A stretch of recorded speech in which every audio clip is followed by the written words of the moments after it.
Yang jelas data yang sudah kena ransom ini sudah nggak bisa kita recovery, ya. Jadi,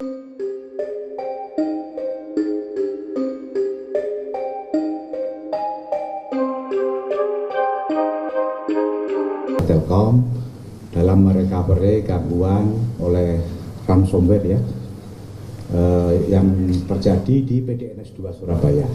Jadi teman-teman, ini menyambung press release yang lalu. Jadi sebetulnya kita punya ekosistem itu ada PDNS 1 yang di Serpong, kemudian ada PDNS 2 yang di Surabaya, dan ada cold storage di Batam, gitu ya. Jadi yang diserang oleh ransomware adalah yang PDNS 2. Jadi PDNS 1 dan 2 ini kira-kira load tenannya separuh-separuh gitu ya. Jadi kita masih punya ekosistem tenan separuh di PDNS 1 yang sekarang masih aktif dan mulai kita hardening lagi untuk security-nya. Kemudian yang kedua, rekan-rekan, kita sejak kejadian sampai dengan hari ini kita diasistensi oleh BSSN dan kerjasama dengan semua yang terkait gitu ya, tentu dengan Kominfo, kemudian dengan para tena, dengan Bareskrim. Kita berupaya keras untuk melakukan recovery dengan resource yang kita miliki. Yang jelas data yang sudah kena ransom ini sudah nggak bisa kita recovery gitu ya.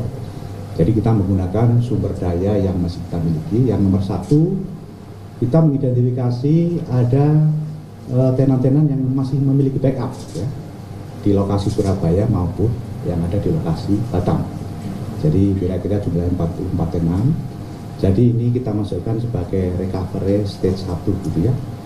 Jadi kita kontak, kemudian kita klarifikasi dengan para tenan dan mulai kita upayakan untuk bisa kita aktifkan layanannya, tentu melalui medium temporer ya. Jadi kita punya 2 medium temporer di PDN 1 dan 1 media lain yang kita siapkan untuk mengaktifkan temporary.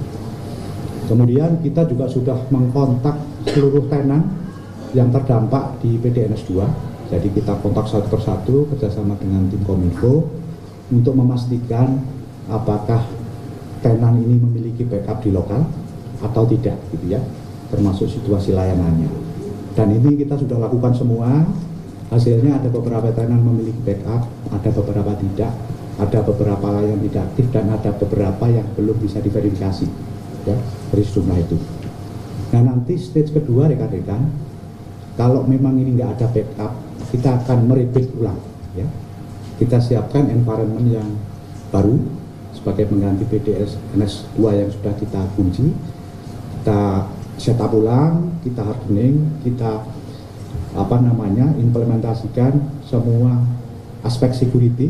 Banyak yang dapat asistensi dari BSSN ya, melalui prosedur yang membuat ini lebih aman, baru nanti kita akan rebuild di environment yang baru. Yang nomor satu, kita sedang menstratifikasi, tadi disebutkan Pak Osman ada 5 yang aktif ya, sebagian memang mereka punya backup sendiri di premises mereka seperti imigrasi, masih punya backup di lokasi, dan yang 4 sisanya lagi. Kemudian apa-apa yang belum aktif gitu ya, dari 44 yang jelas sedang kita stratifikasi, tapi pesan dari Bapak Menteri bahwa dahulukan layanan-layanan publik itu nanti yang menjadi prioritas untuk diaktifkan gitu ya. Kemudian pertanyaan yang kedua, bisa diulang Mas? Apakah ada human error gitu Pak? Nah, pegawai yang mengklik link-link tidak jelas? Nah ini masih merupakan bagian dari audit forensik yang dilakukan BSSN. Nanti pada saatnya pasti bisa kita temukan, tapi yang jelas sudah pasti ini ransomware ya, ransomware yang memang dari tahun ke tahun attack-nya semakin meningkat. Demikian, terima kasih Mas. Jadi tidak bisa dijelaskan ini Pak, layanan apa pajak atau keuangan atau apa gitu Pak, yang masih belum? Ya tadi angkanya lah kita sebutkan ya. Jadi ada dari kementerian dan lembaga di pusat, kemudian ada pemerintah daerah, provinsi, kota, kabupaten. Tadi yang ini nomor 2 dulu ya. Oke, silakan. Selamat sore Pak, saya dari David mau nanya Pak. Kemarin kan sempat di siaran persnya bilang kalau Windows Defender-nya sempat tidak aktif ya Pak. kan Windows Defender itu umumnya digunakan untuk personal ya Pak. Apakah memang cukup untuk mengamankan sekelas server yang amat penting itu untuk menggunakan Windows Defender? Apakah ada penggunaan sistem yang lain untuk keamanannya?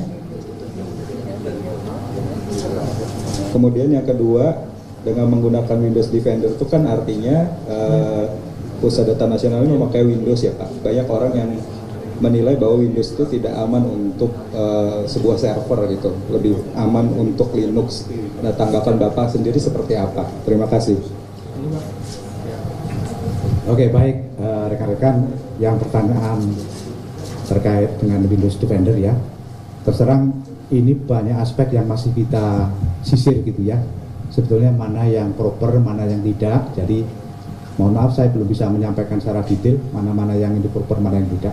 Tapi secara keseluruhan nanti akan merupakan bagian dari audit forensik gitu ya. Menyangkut tata kelola, kemudian menyangkut tool-tool yang memang harus diimplementasikan dan lain-lain. Demikian Mas. Selain Windows Defender ada sistem keamanan lain nggak Pak? Ya tentu yang secara umum untuk keseluruhan kesisteman kita mengimplementasikan firewall ya, firewall itu yang pasti. Firewall di DOS itu kita implementasikan untuk secara keseluruhan.